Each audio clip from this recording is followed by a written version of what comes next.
toda noite, nos minutos que antecedem o sono, algo extraordinário acontece na sua mente. A barreira entre o consciente e o inconsciente fica mais fina do que em qualquer outro momento do dia. O estado de vigília começa a se dissolver. O controle do ego começa a afrouxar. E por alguns minutos, às vezes apenas segundos, você está num estado de consciência que Jung passou décadas tentando acessar deliberadamente.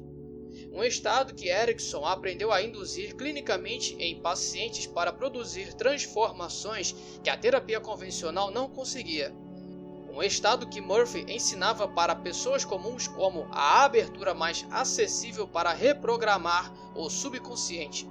Um estado que Dispenza mediu em laboratório e descobriu que é o único em que o cérebro aceita instalar novos padrões de forma permanente.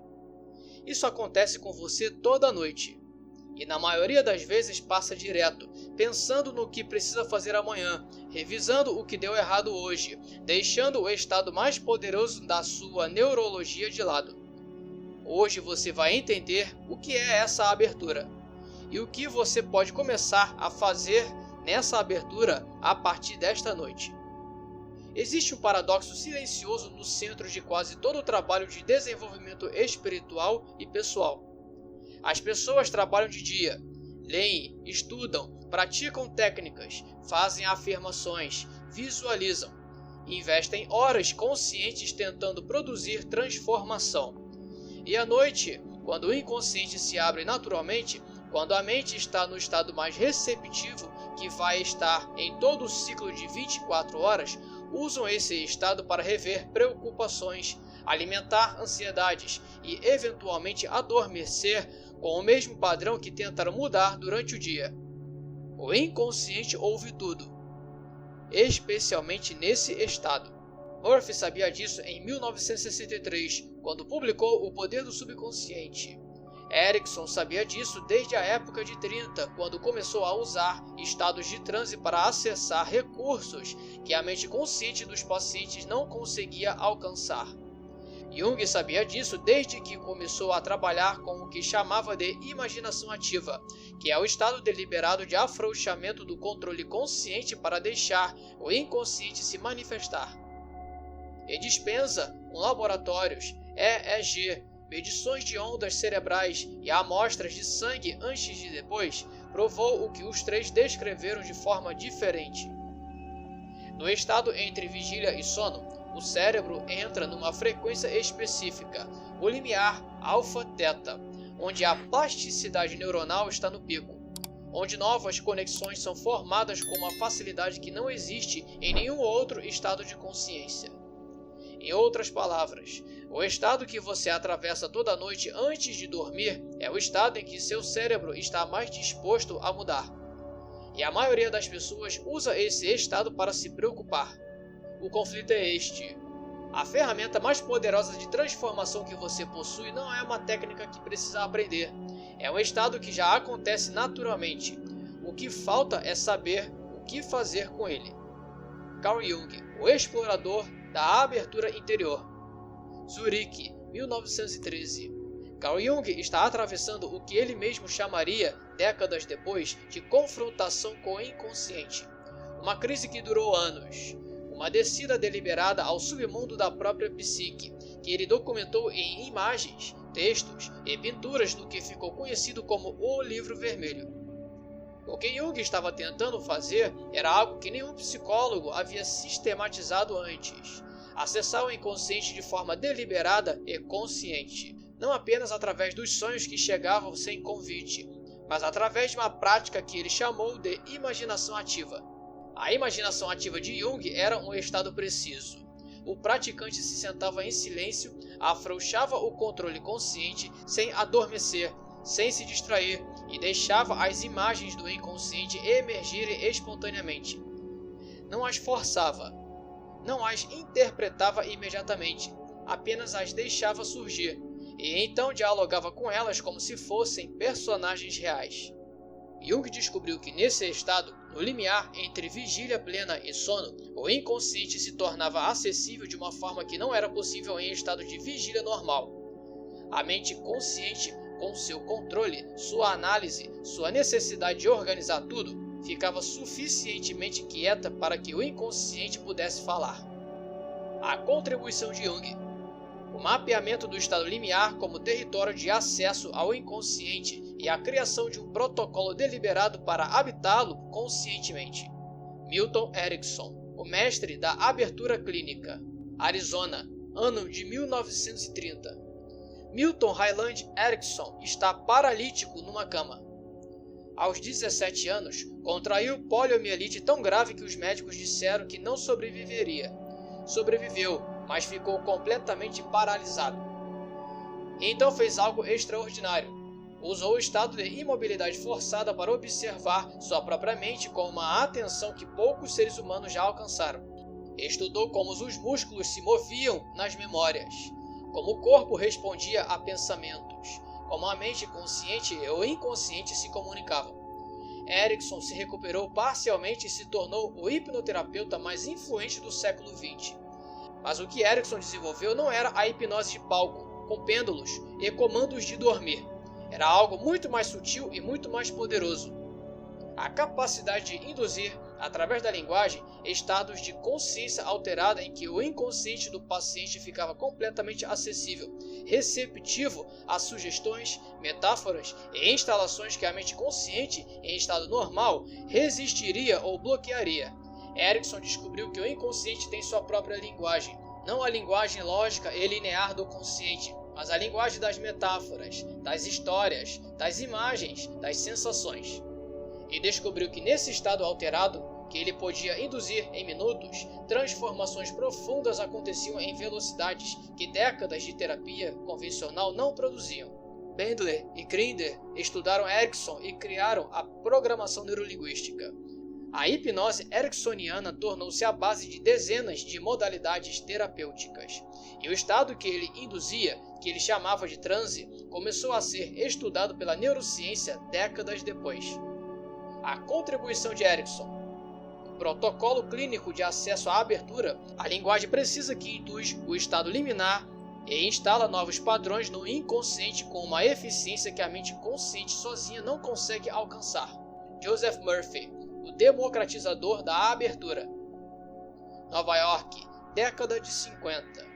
Joseph Murphy não trabalha em laboratório, não tinha consultório de hipnose, não tinha equipamentos de neuroimagem. Tinha algo diferente.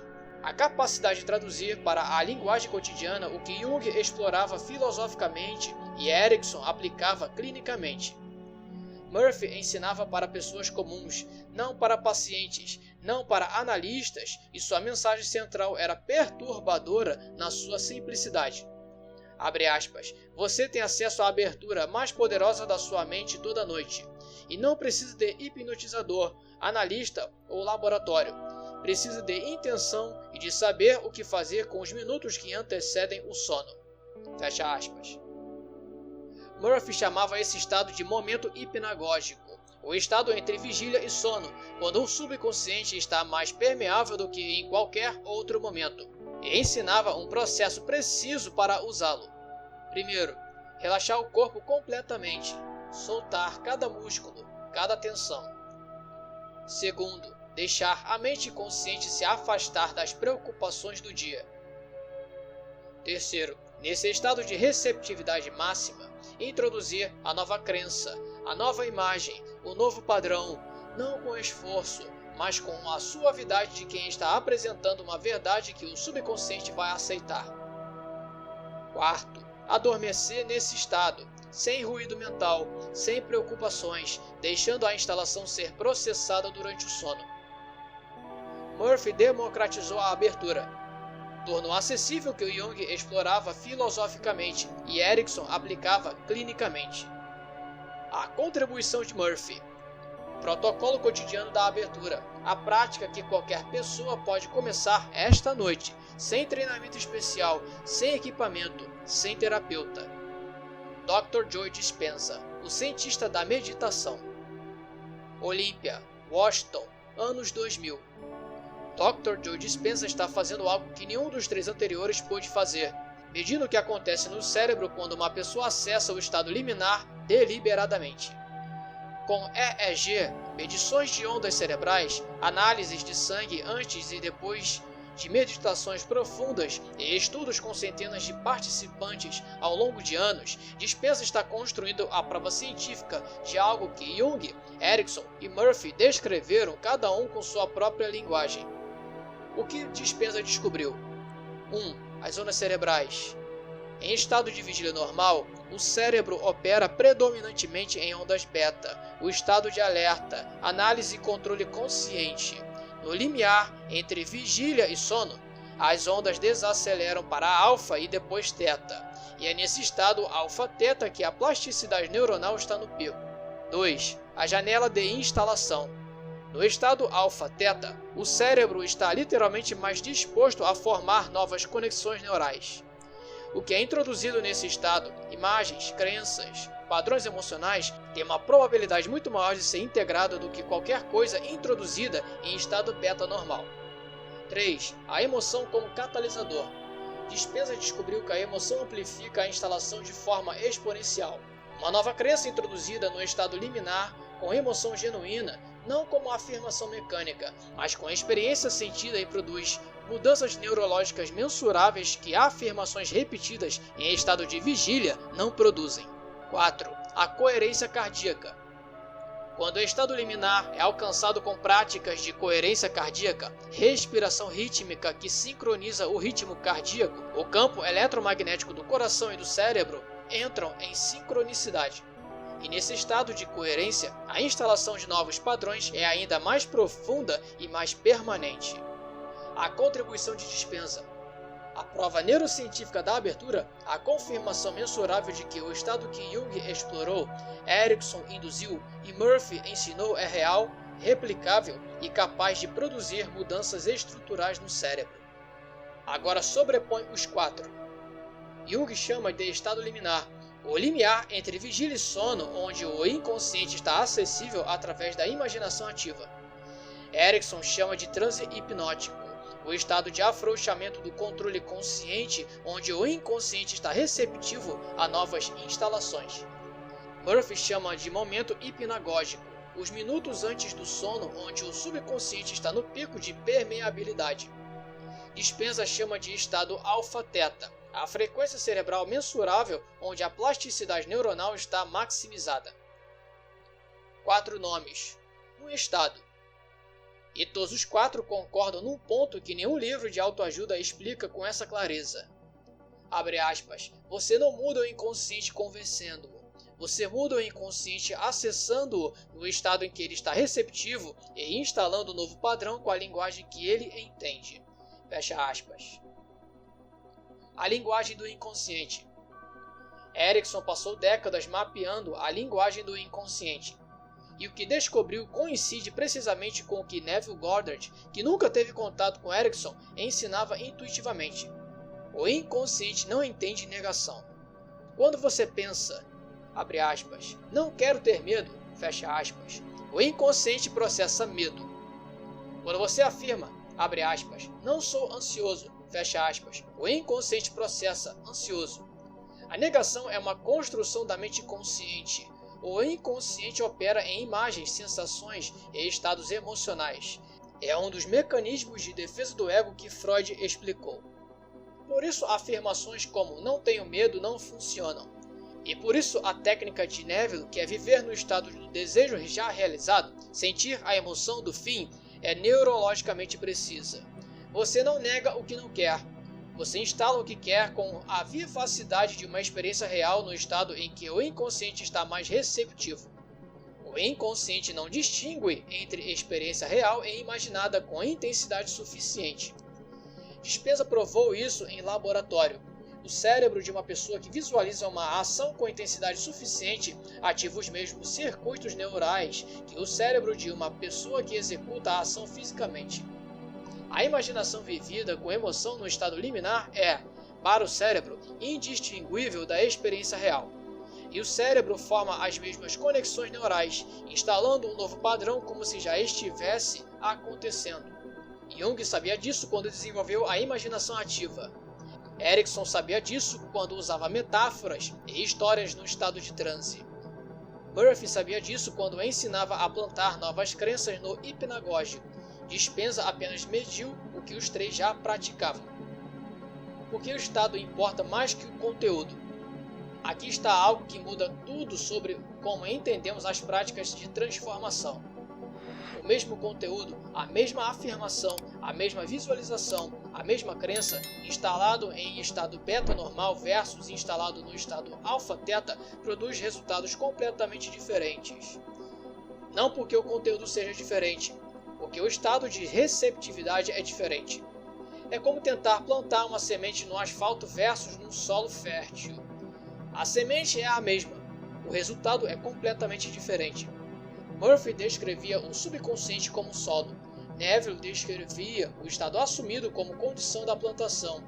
Jung descrevia o liminar como o momento de permeabilidade máxima. Dispenza mediu a frequência cerebral do solo fértil. E todos os quatro chegaram à mesma conclusão operacional. Primeiro encontre o estado e depois instale o conteúdo, nunca o contrário. Dispenza tem uma frase que resume décadas de pesquisa numa única linha. Abre aspas, neurônios que disparam juntos se conectam juntos, fecha aspas. Não é de Dispenza, é de Donald Hebb, neurocientista canadense da década de 40. Mas Dispenza tornou essa frase o fundamento de toda a sua pesquisa sobre transformação humana. O que ela significa na prática? Toda vez que você tem um pensamento, os neurônios associados a esse pensamento disparam. Se você tem o mesmo pensamento repetidamente, especialmente com emoção associada, os neurônios que disparam juntos começam a se conectar de forma mais eficiente. A conexão se fortalece, o padrão se instala. Isso é plasticidade neuronal. E é a base científica de tudo que Jung, Erikson e Murphy descreviam com outras linguagens. As 4 ondas cerebrais e a abertura. O cérebro humano opera em diferentes frequências ao longo do dia e cada frequência tem características específicas de receptividade. 1. Beta. Entre 13 a 40 Hz. O estado de vigília ativa. Análise, controle, pensamento linear. É onde você está agora. Alta resistência a novas instalações. O ego está de guarda. 2. Alfa. Entre 8 a 12 Hz. O estado relaxado. Atenção suave. Meditação leve. Momento antes de adormecer. Aqui o ego começa a afrouxar. A receptividade aumenta. É a abertura. 3. Teta. Entre 4 a 7 Hz. O estado liminar profundo. Hipnose. Meditação profunda. O sono REM. É aqui que o inconsciente está completamente acessível. É o estado que Erikson induzia, que Jung habitava na imaginação ativa, que Murphy descrevia como hipnagógico. Receptividade máxima. 4. Delta. Entre 0,5 a 3 Hz. O sono profundo. O inconsciente processa e consolida o que foi instalado em teta. É onde a instalação se torna permanente. O novo padrão é integrado na estrutura neural enquanto você dorme. A abertura está na transição alfa-teta. É onde você passa naturalmente toda a noite. E é onde, segundo Dispenza, o cérebro está mais disposto a aceitar uma nova versão de si mesmo. O que Dispenza descobriu nas suas meditações em grupo? Em seus retiros de meditação, onde centenas de pessoas praticam juntas durante dias, Dispenza mede o que acontece biologicamente. Os resultados são perturbadores para quem ainda separa mente e corpo. 1. Imunidade. Marcadores de inflamação caem. Imunoglobulina A, o anticorpo primário de mucosas, aumenta de forma significativa. 2. Genética. Genes associados à longevidade e regeneração celular são ativados. Genes associados a doenças crônicas são suprimidos. 3. Neurologia. Novas conexões neurais são formadas. Padrões antigos que não eram ativados há anos voltam a funcionar. Padrões limitantes que operavam automaticamente começam a enfraquecer. 4. Campo eletromagnético. O campo eletromagnético do coração, mensurável a vários metros do corpo, muda de padrão. A coerência cardíaca aumenta. O campo de cada participante começa a entrar em sincronicidade com o campo dos outros. Jung teria reconhecido o campo eletromagnético como a expressão física do inconsciente coletivo. Erikson teria reconhecido as mudanças neurológicas como resultado da instalação em estado de transe. Murphy teria reconhecido a imunidade aumentada como a prova física do subconsciente operando em favor do organismo. A abertura não é metáfora, é uma frequência cerebral, é um estado fisiológico, é mensurável, é replicável e acontece naturalmente toda noite na sua vida, esperando ser usado. O protocolo que vou descrever agora é a síntese dos quatro: Jung, Erikson, Murphy e Dispenza, destilada numa prática que qualquer pessoa pode começar esta noite. Não é o protocolo de nenhum deles especificamente, é o que emerge quando você sobrepõe os quatro e identifica o que todos têm em comum. Protocolo da abertura: 5 estágios. Estágio 1. A preparação do corpo. 30 minutos antes de dormir, comece a preparar o estado. Dispenza recomenda a prática de coerência cardíaca, respiração rítmica lenta, inspiração em 4 tempos, pausa em 2, expiração em 6. Isso sincroniza o ritmo cardíaco e começa a mover as ondas cerebrais de beta para alfa.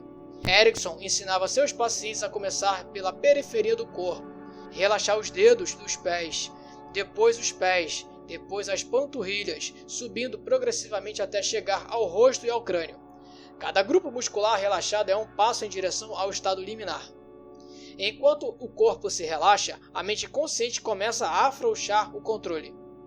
O objetivo desse estágio não é adormecer, é chegar no limiar, acordado o suficiente para manter a intenção e relaxado o suficiente para o inconsciente estar receptivo.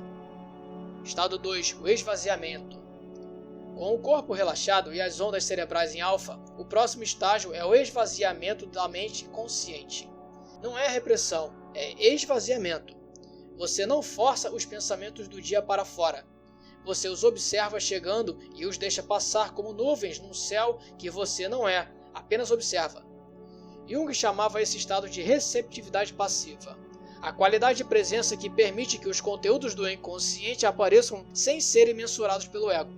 Murphy ensinava: não analise, não organize, apenas observe e deixe passar. O que você está procurando não está nos pensamentos que chegam, está no silêncio entre eles. Quando o esvaziamento acontece, mesmo que por alguns segundos, as ondas cerebrais cruzam para a teta e a abertura acontece. Estágio 3. A instalação. Agora, com o estado estabelecido, você instala um novo padrão. Não como afirmação mecânica, como experiência vivida. Traga a cena que Neville ensinava, a imagem do desejo já realizado, não o processo de chegar lá, o momento depois, a sensação no corpo de quem já é o que desejava ser. Murphy ensinava: mantenha a imagem com a mesma suavidade com que você seguraria uma bolha de sabão, sem apertar, sem forçar, sem tentar convencer. Apenas apresente ao subconsciente e deixe-o receber. Erikson diria: use a linguagem sensorial, o que você vê nessa cena, o que você ouve, o que você sente no corpo. Quanto mais sentidos envolvidos, mais o inconsciente reconhece como real. E Dispenza adicionaria: a emoção é o catalisador. Sinta a gratidão, a alegria, o amor que você sentiria se essa realidade já existisse. Não simule, encontre a emoção genuína. Ela é o amplificador que transforma a instalação de tentativa em permanência. Imagem mais sensação mais emoção genuína mais estado liminar igual instalação neurológica profunda. Estágio 4. O sono como processamento. Adormeça na emoção, não na preocupação, não na revisão do dia, na emoção do estado que você instalou. Murphy ensinava que o sono não é uma interrupção do processo, é a continuação dele.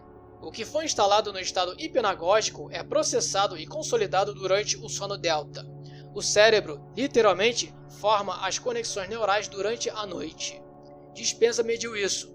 Participantes que praticam o protocolo antes de dormir e que monitoram suas ondas durante o sono mostram padrões de ondas delta diferenciados. O cérebro está trabalhando de forma diferente, consolidando novas instalações. O sono não é passivo. É o laboratório onde o dia seguinte é construído. Estágio 5. Amanhã como confirmação. Quando você acorda, nos primeiros minutos, antes que a mente consciente retome o controle total, você está novamente no limiar. Jung usava este estado de manhã para registrar sonhos, enquanto as imagens do inconsciente ainda estavam acessíveis antes de dissolverem na vigília. Erikson sugeria que este momento matinal era ideal para reforçar as instalações da noite anterior, uma breve revisão da cena, da emoção, do estado que você estava cultivando. Não por horas, por minutos, apenas o suficiente para sinalizar ao inconsciente. Isso ainda é verdade. Isso ainda é quem eu estou me tornando. O ciclo completo é este: preparação no crepúsculo, instalação na abertura, consolidação do sono, confirmação no amanhecer. Um ciclo de 24 horas onde a transformação acontece de dentro para fora, não de fora para dentro. Jung deixou o livro vermelho que ficou trancado a 7 chaves por décadas e uma observação que só agora, com a neurociência de Dispenza, podemos entender completamente. Abre aspas, o inconsciente é sempre inconsciente, mas pode tornar-se consciente se você souber como acessá-lo. Fecha aspas. Erikson deixou uma obra tão vasta e tão variada que seus discípulos ainda estão mapeando, e uma certeza que atravessa tudo que fez. Abre aspas, o inconsciente é o maior recurso que você tem, e ele está sempre disponível se você souber a linguagem em que ele fala. Fecha aspas. Murphy deixou uma prática que ainda hoje muda vidas toda noite em todo o mundo. Dispenza segue pesquisando, medindo e encontrando em laboratório a confirmação de algo que 3 homens antes dele descreveram sem poder provar. A abertura é real. O estado é real. A transformação é real. E você tem acesso a ela toda noite a partir do momento em que decide usar conscientemente o que sempre aconteceu inconscientemente. 4 homens, 4 linguagens. E uma única coisa que todos eles descobriram: a mudança mais profunda não acontece de dia, com esforço consciente e força de vontade. Acontece no limiar, na abertura, no estado que você já atravessa toda noite. A pergunta que fica, a que vai estar na sua mente esta noite, quando você estiver prestes a adormecer, é esta: o que você vai instalar na abertura hoje? Antes de continuarmos, digita nos comentários: eu sou o que instalo na abertura. Eu sou a transformação consciente. Essa é uma declaração de autorresponsabilidade sobre o que você vai cultivar no estado mais receptivo da sua neurologia. É Jung, Erikson, Murphy e Dispenza resumidos em uma única afirmação. Agora você sabe que a abertura não é uma técnica que precisa ser aprendida. É um estado que já acontece todos os dias. O que muda a partir de hoje é que agora você sabe que isso existe e agora você vai decidir o que fazer com essa informação. Eu peço que você se inscreva no canal, ative o sininho e deixe nos comentários a frase de ativação. Deixa também o seguinte: o que você vai instalar na abertura de hoje? O que você vai instalar na sua abertura nesta noite? Compartilhe esse vídeo com quem você acredita que pode se beneficiar dessa informação. Quanto mais consciência entra, mais transformação acontece. Eu sou o que instalo no portal. Eu sou a transformação consciente. Muita paz para você e até a próxima.